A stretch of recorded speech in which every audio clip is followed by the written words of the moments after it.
Donc, c'est un projet là, de 40 000 $. Il se divise en trois. Dans un premier temps, c'est pour de la formation pour les services de garde en milieu familial. Dans un deuxième temps, c'est pour faire du dépistage. Puis dans le troisième temps, c'est pour pouvoir amener de l'aide aux parents.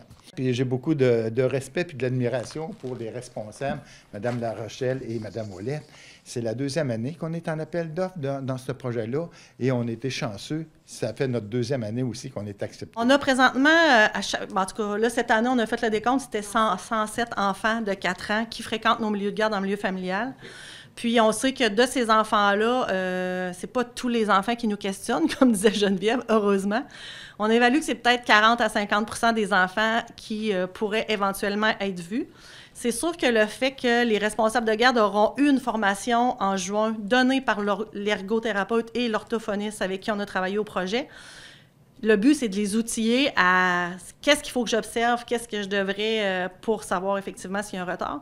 Dès que la responsable de garde va avoir un questionnement assez sérieux, elle va pouvoir, avec les conseillères que nous, on a ici, les agentes en soutien technique pédagogique, venir voir est-ce que tu peux me dire, tu me confirmes que toi aussi, tu te questionnes pour cet enfant-là.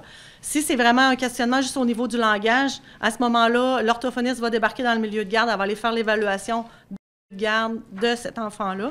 S'il y a plus d'un enfant de 4 ans dans le milieu, puis qu'il y en a d'autres questionnements, elle va les évaluer. Si on a un questionnement au niveau et langage et moteur, les deux spécialistes vont débarquer dans le milieu et les deux vont faire leurs évaluations. C'est avec beaucoup de fierté que toute l'équipe du bureau coordonnateur a pensé, élaboré et est en train de mettre en œuvre le projet dont Nathalie vient de vous parler.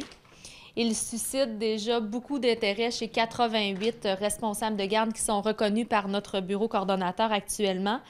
Et nous sommes convaincus qu'il suscitera aussi l'intérêt et l'envie dans plusieurs bureaux coordonnateurs, actuellement 164 bureaux coordonnateurs dans les différentes régions du Québec.